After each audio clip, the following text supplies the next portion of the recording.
Busca Hebreos capítulo 9, por favor, versículo 11. Y vamos a leer hasta el capítulo 10, versículo 18. Hebreos capítulo 9, versículo 11. Y vamos a leer hasta el capítulo 10, versículo 18. Dice la palabra del Señor: pero estando ya presente Cristo, el sumo sacerdote de los bienes que han venido, por medio del más amplio y perfecto tabernáculo, no hecho de manos, es decir, no de esta creación, entró una vez para siempre en el lugar santísimo, logrando así eterna redención. Ya no mediante sangre de machos cabríos ni de becerros, sino mediante su propia sangre.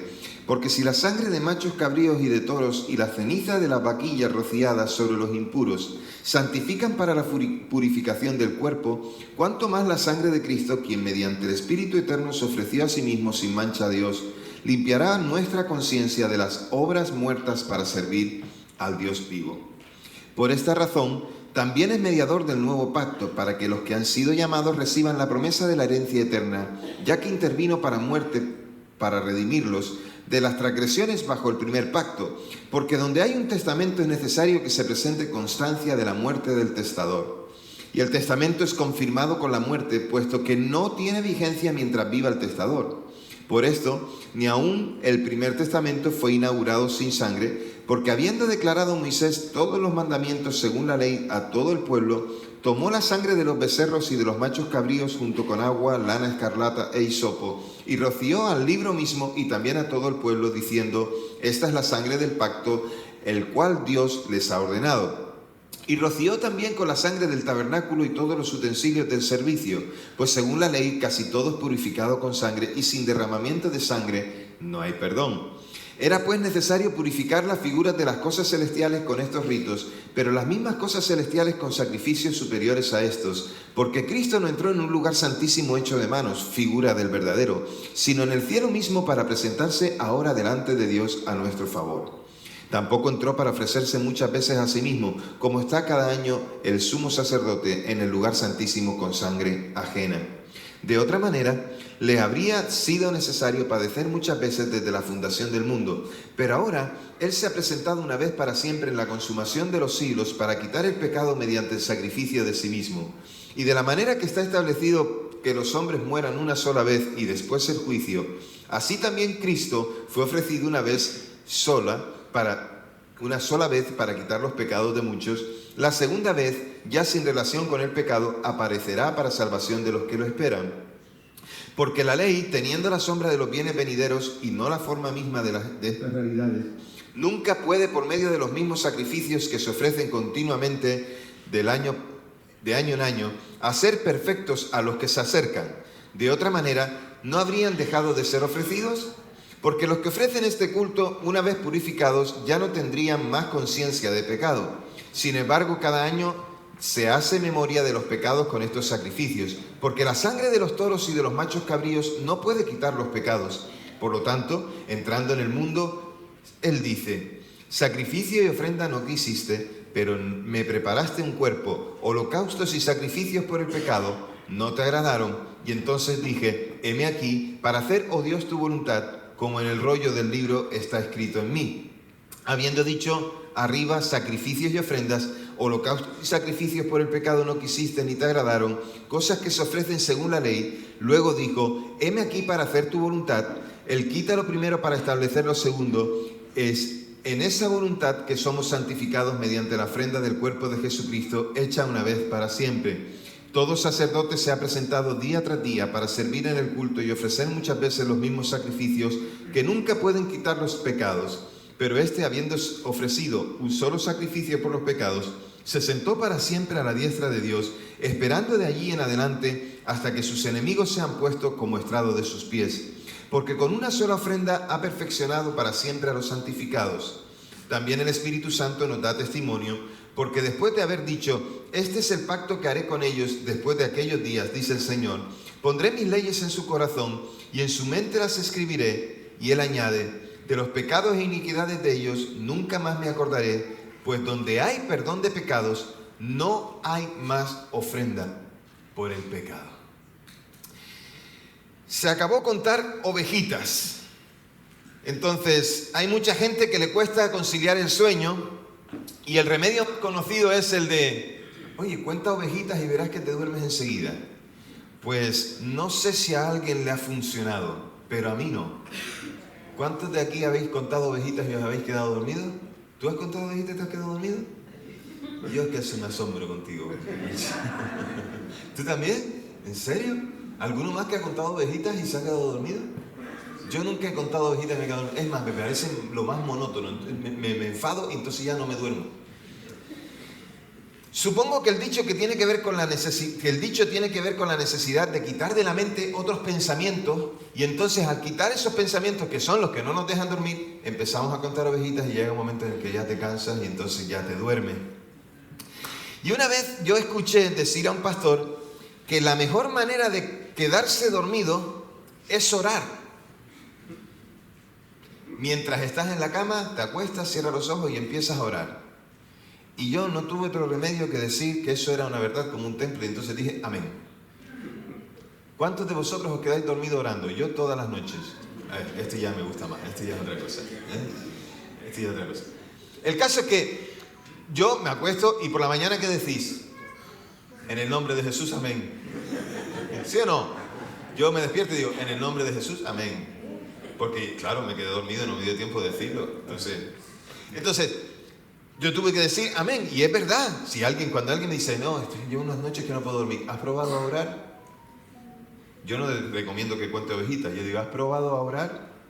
Y entonces, pruébalo. Y si no lo has probado nunca, y verás que es cierto. Y ya me lo contarás.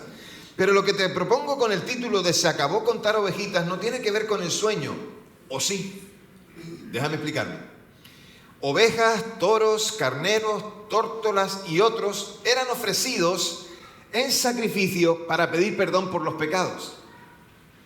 Entonces, ya no hay que llevar la cuenta de una oveja por la mentira, una oveja por el robo, una oveja por la fornicación, una oveja por esto y ahora un toro por lo otro. No hay que llevar la cuenta de más.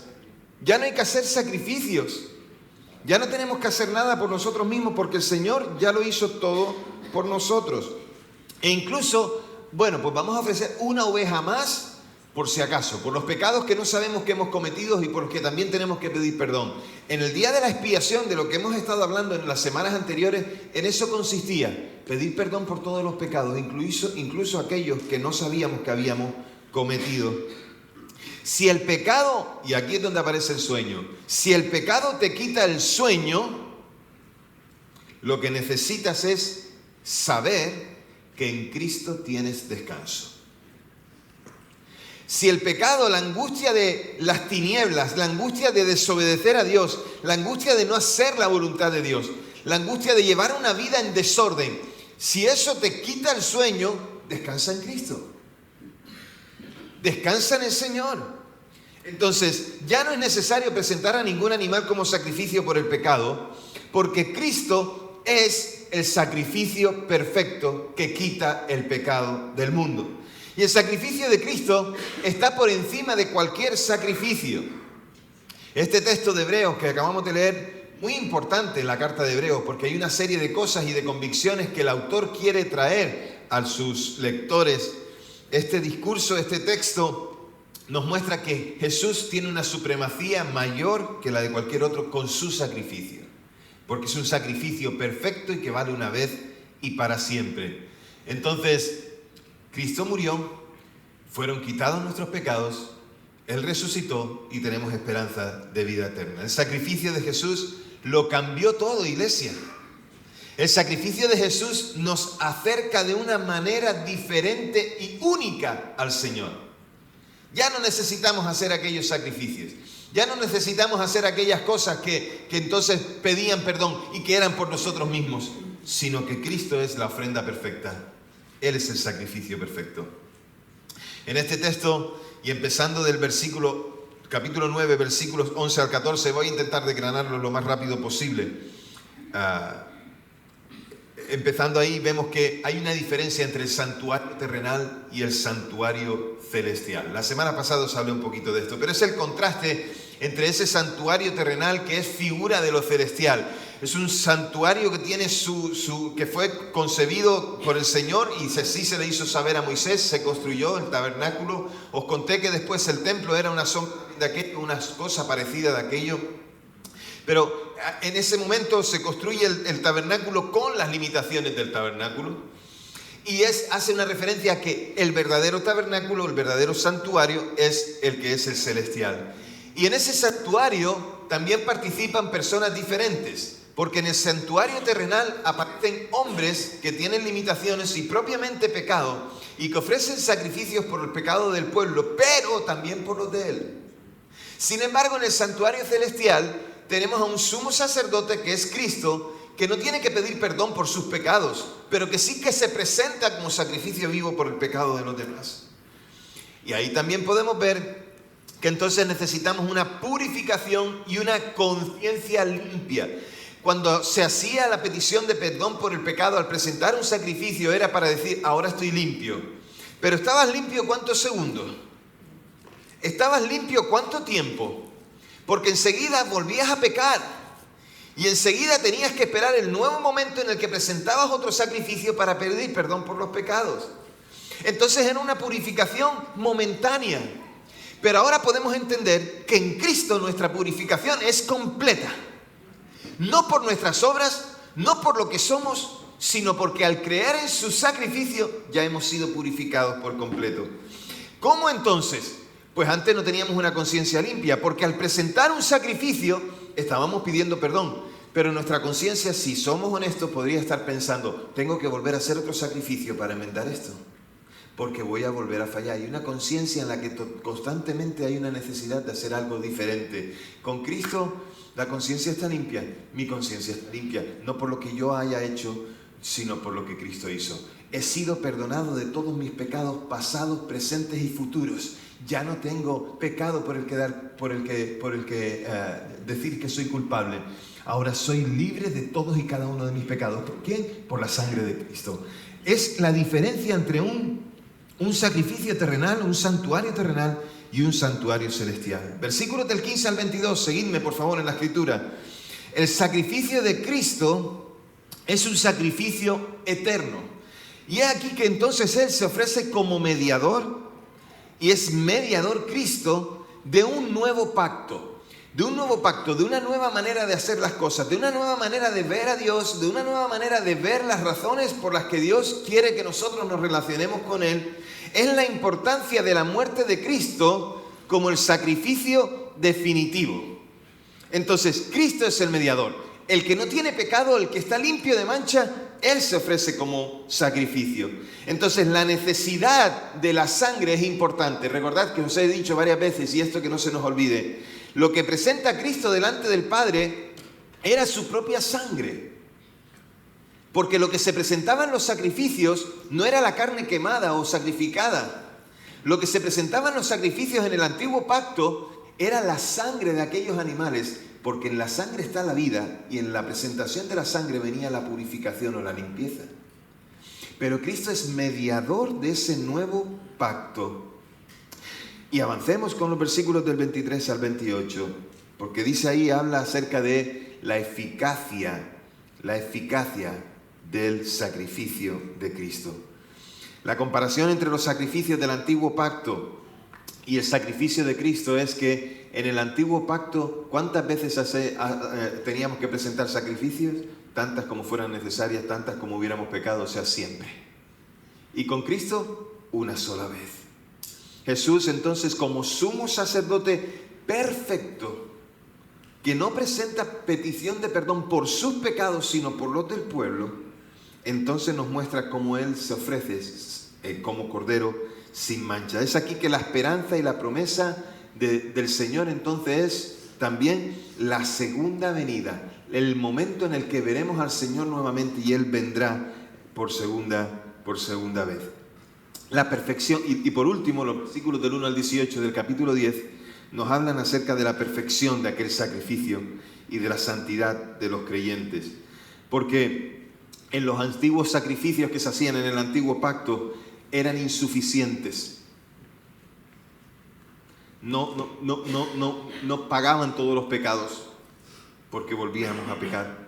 Pero con Cristo, el sacrificio de Cristo es la solución final.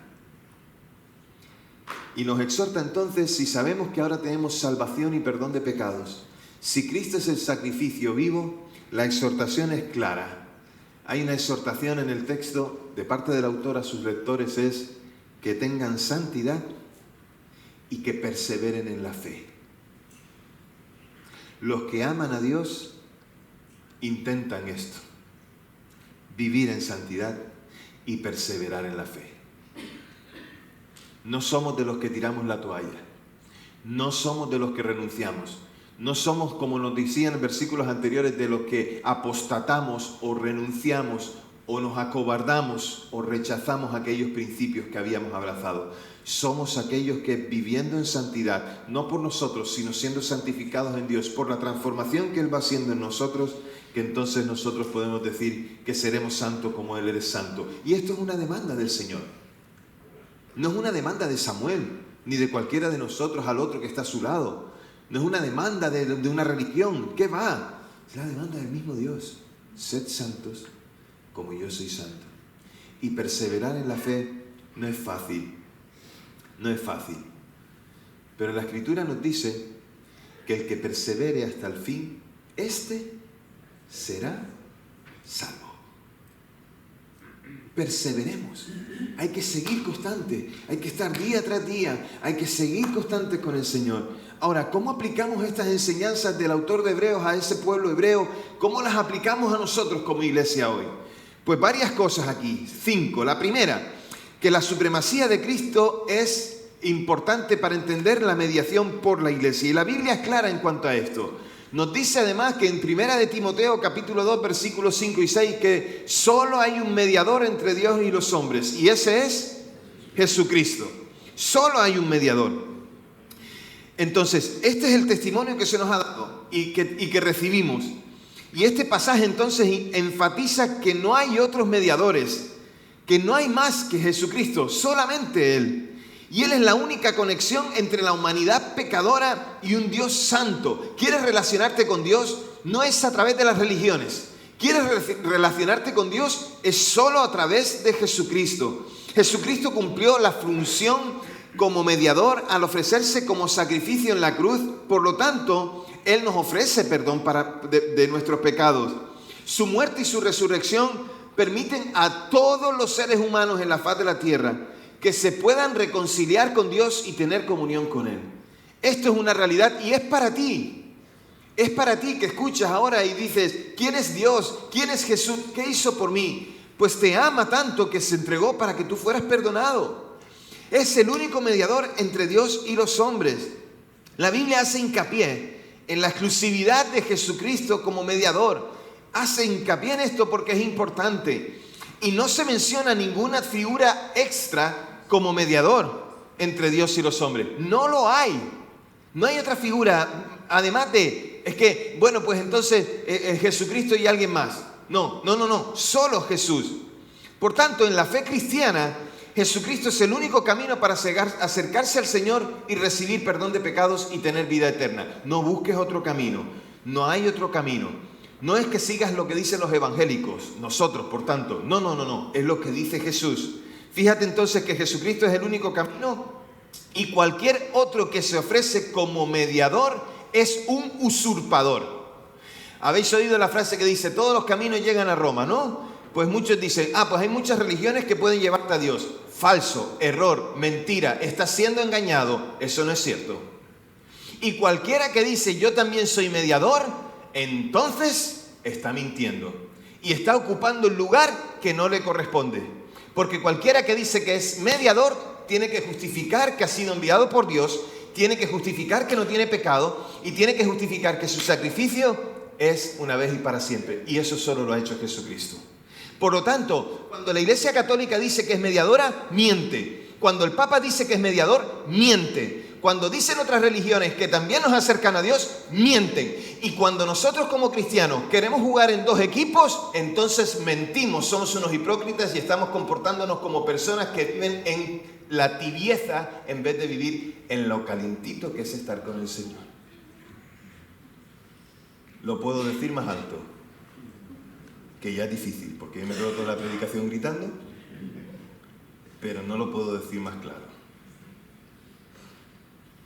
Puedes seguir jugando, puedes seguir pensando que llegas al Señor por ti mismo incluso. Tal vez tú dices, no, yo mismo, yo soy bueno y el Señor me va a perdonar. No, la Biblia dice que no hay ninguno bueno. Solo hay uno bueno y es el Señor. No hay ninguno bueno, pero podemos estar buenísimos, que eso es otra cosa. Cosa totalmente diferente. ¿Sí? Ya sabéis que yo no tengo abuela y por lo tanto, en un mundo lleno de incertidumbres y de conflictos, el pasaje nos recuerda que Jesucristo es nuestro sumo sacerdote y mediador supremo. Y en medio de todas las divisiones y desafíos de nuestra sociedad, debemos buscar la paz y la reconciliación ¿a través de quién? A través de Cristo. Cristo es el mediador. Iglesia, esto es una firmeza para nosotros en nuestra fe y es algo que debemos vivir. Segunda cosa, el perdón y la conciencia limpia. Antes hablé un poquito de esto, pero dejadme hacer un poco de hincapié. Y sobre todo para nosotros como iglesia hoy, en el siglo XXI. La enseñanza sobre la purificación a través de la sangre de Cristo nos llama a pegarnos al perdón divino. Entonces, en una cultura donde la culpa y la vergüenza a menudo pesan sobre la vida de las personas, el mensaje de Cristo ofrece una esperanza que es tener una conciencia limpia y una liberación del peso del pecado. Esto es como cuando discutes con alguien, o especialmente con tu mujer, y entonces no quieres decirle algo, pero cuando se lo dices, tú dices, uff, ¿sí? ¿No han tenido esta sensación de cuando hablas con alguien algo que tenías pendiente y se lo dices, entonces tú de repente dices, uff, qué a gustito me quedé? Eso sí, a lo mejor arrasaste con todo lo que estaba por delante, pero qué a gustito me quedé. Procura decir las cosas, pero no arrases. El tema es, yo tengo que tener una conciencia limpia.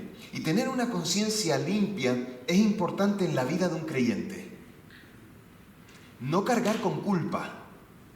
Y esto es un problema que muchos de nosotros todavía tenemos, que cargamos con la culpa del pecado. Entonces, si somos hijos de Dios, entonces tener una conciencia limpia y saber que somos perdonados nos invita a tener paz interior, a tener una relación saludable con Dios. Y entonces fíjate que es interesante que cuando se presenta sacrificio, se presentaba un sacrificio, lo que sucedía es que estabas restableciendo la relación con Dios. O sea, mientras tú no tenías esa presentación de ese sacrificio, no te podías relacionar con Dios. Por lo tanto, presentabas el sacrificio y era como que podías volver a tener relación con Dios. ¿Y relación con quién? Con los demás. Porque si tenías pecado y no lo habías confesado, si no habías pedido perdón por medio de un sacrificio, el resto de la comunidad en el antiguo pacto te tenía como alguien que eras despreciado.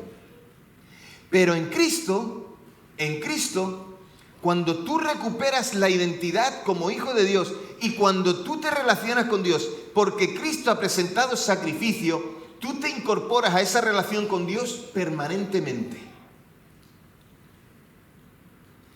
Y perteneces a la familia de Dios permanentemente. Nada te puede sacar de ahí, nada te puede quitar. Entonces, ¿cómo es la vida de un cristiano que tiene una conciencia limpia? Pues constantemente tiene una vida de arrepentimiento y perdón, donde reconoce sus ofensas, sus pecados, los confiesa al Señor y cambia de corazón. Donde tenía un corazón de piedra, Dios pone un corazón de carne. La otra cosa con una conciencia limpia es que nos reconciliamos con otros.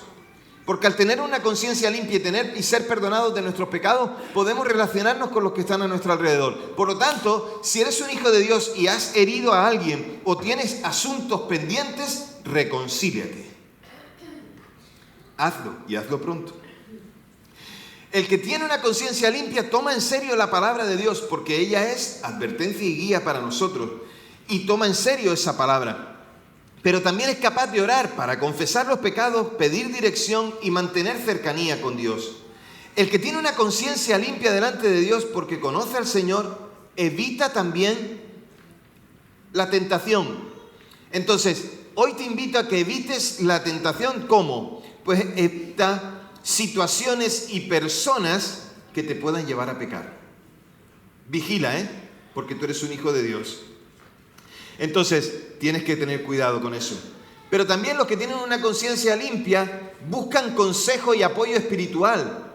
Buscan a un hermano mayor en la fe, alguien sólido en la fe que le guíe en los pasos de la fe. O un amigo o un hermano que le pueda ayudar. Entonces, necesitamos compartir la fe con otros para poder ayudarnos a crecer, confesando nuestros pecados unos con otros. Practica la gratitud y el servicio, sea agradecido con Dios y sirve a aquellos a los que Dios también ama y a los que también dio su vida por ellos.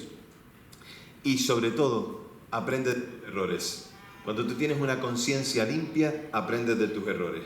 Fallaste, como dije antes, miramos la situación y entonces puede ser un escalón duro de subir o un impulso para seguir creciendo.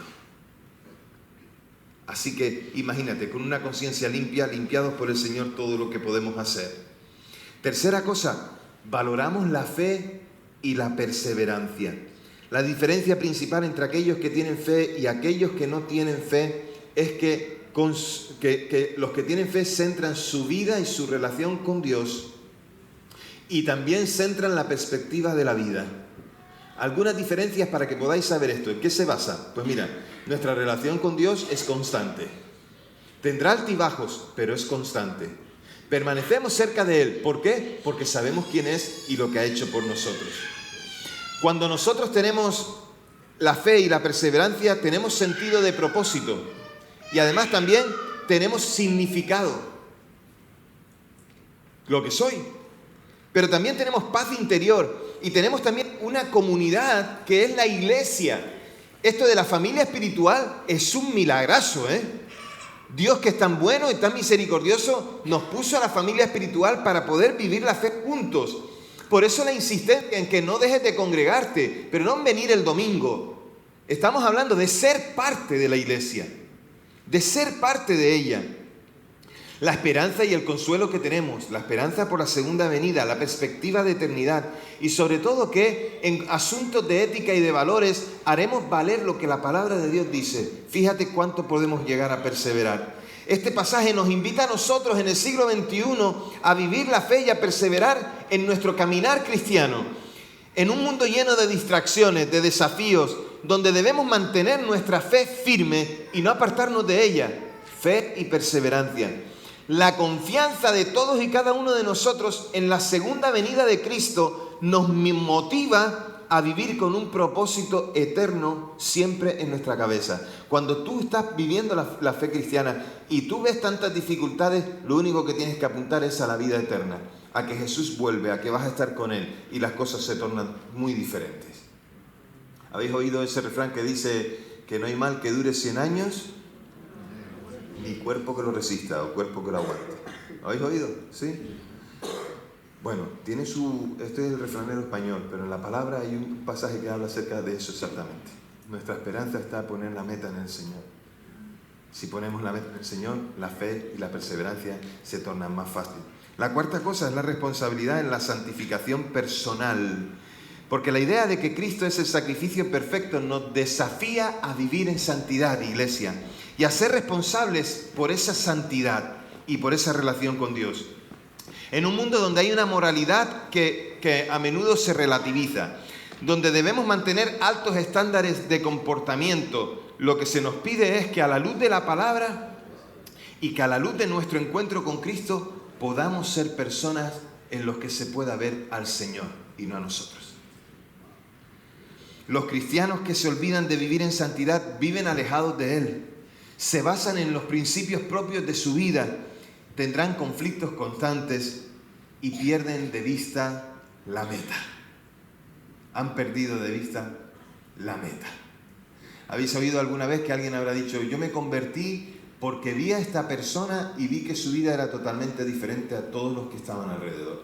Y yo dije, yo quiero saber qué hay en la vida de este, por lo cual él es una persona, a veces decían feliz, a veces decían fiel, a veces honesta, a veces de cualquier otra manera. Y la quinta cosa, la importancia, iglesia, de compartir el Evangelio. Dado que el sacrificio de Cristo es supremo y eficaz, debemos sentir la urgencia de compartir el mensaje de salvación con los que aún no conocen a Jesús. Y este mundo está necesitado de esperanza, iglesia, necesitado de redención. Y nosotros somos llamados embajadores de Cristo para llevar el mensaje de salvación a otros. Pero, ¿qué mensaje? Pues fíjate, déjame conectar esto con el texto. Saber que Cristo es el único mediador nos ayuda en la evangelización. Saber que Cristo es el único mediador nos ayuda a compartir la fe con otros, porque estamos hablando de una convicción. Y esto trae claridad a nuestro mensaje y a lo que queremos comunicar. Entonces, cuando nosotros sabemos esto, nos enfocamos en la esencia del Evangelio, y es Cristo como mediador. Esto evita que hagamos un sincretismo religioso. ¿Y esto qué es lo que es? Pues esto es que no hay diferentes caminos a Dios, solo hay uno, y es Cristo. Y que no incorporamos las cosas de otras religiones, o que no incorporamos las cosas de otros tipos de fe, o que no incorporamos algunas otras cosas porque pensamos que es bueno. Nos aferramos al Señor, a nuestro Dios, y no salimos de ahí. Y entonces, otra cosa es que tenemos también crecimiento en la fe y discipulado. Porque cuando nosotros testificamos de la fe en Cristo, estamos confirmando una convicción. Nos estamos diciendo a nosotros mismos, yo creo esa convicción. Cuando yo hice un curso hace muchos años de cómo ser un comercial, un agente de ventas, un vendedor, una de las cosas que se me decía en el curso es que el vendedor, el comercial, tenía que estar seguro del producto que vendía y nunca hablar mal del producto de otro, pero estar convencido de que lo que vendía era bueno. Ahora, si tú vendes zapatillas y las zapatillas tú las vendes como diciendo, mira, pero yo no me las compraría, ten por seguro que no vas a vender zapatillas. Ahora, si tú dices que con las zapatillas que tienes puestas, tú puedes correr una maratón de 100 kilómetros en 10 minutos, entonces eso es mentir. Pero no mientas, porque cuando tú tienes la convicción y hablas de esa convicción porque tú la crees, se va a notar en tus ojos. Siempre cuento el testimonio de una persona que se convirtió y la razón por la que se convirtió era porque en los ojos de la persona que le testificó estaba viendo que estaba diciéndole la verdad. Y aquella persona necesitaba conocer esa verdad y vino a Cristo. Entonces, confiamos en que eso va a traer crecimiento espiritual. Comparte tu fe, te va a traer convicciones y te va a traer responsabilidades. Pero también te va a invitar al discipulado. ¿Por qué? Porque cuando tú compartes tu fe, la gente te pregunta cosas y tú dices, uy, va, esta no me la sabía. ¿Y qué te invita entonces a hacer? A sumergirte en la palabra, a conocer más del Señor, a poder tener más recursos para poder hablarle a otro, a hacer una apologética correcta. Entonces, ¿qué hace esto?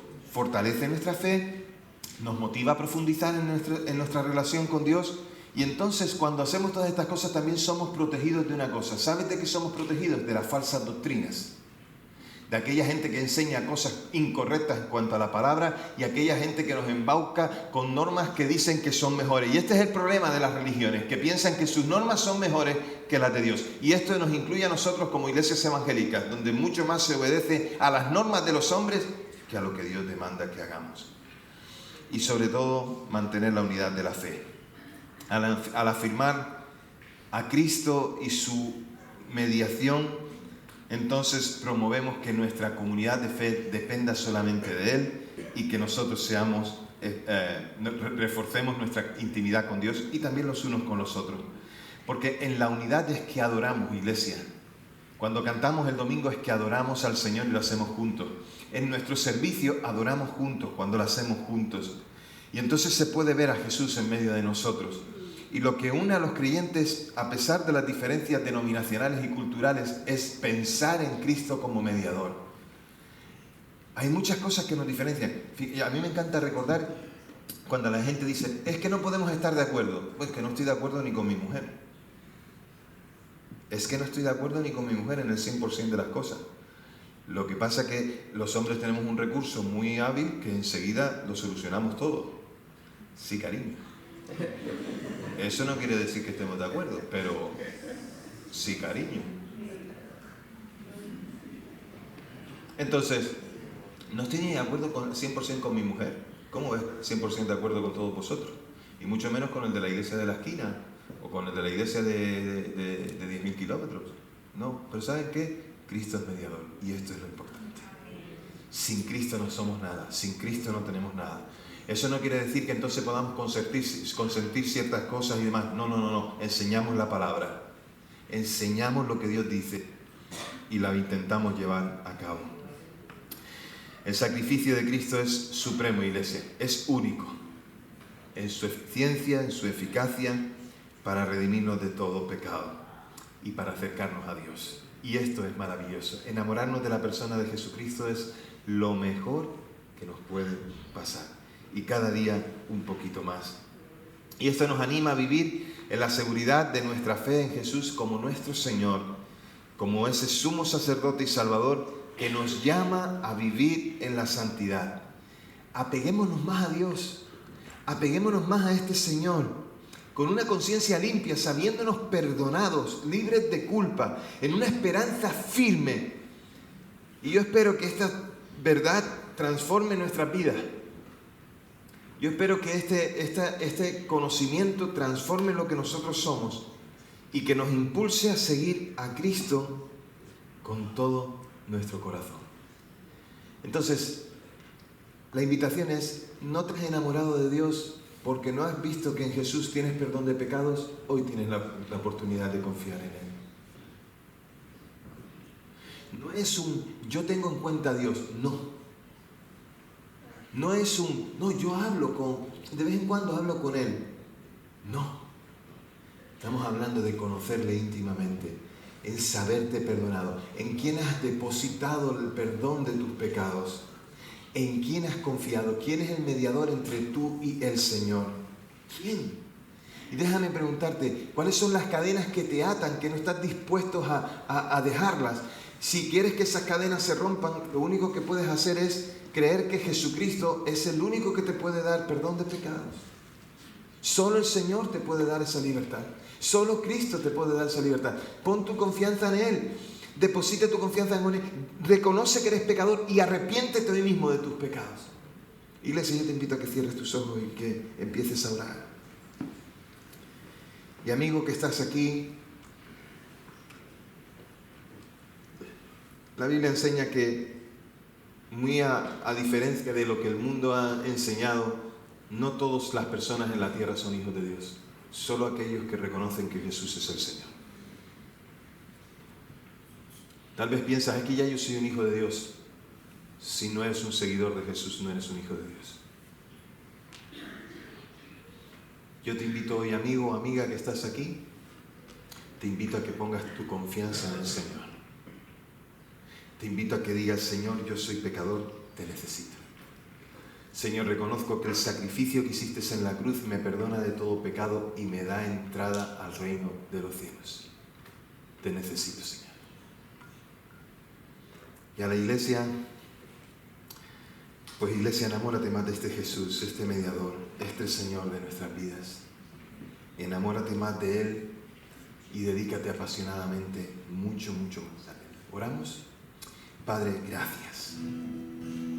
Gracias, Señor, por poder conocerte íntimamente y poder tener esta disposición contigo, Señor. Gracias.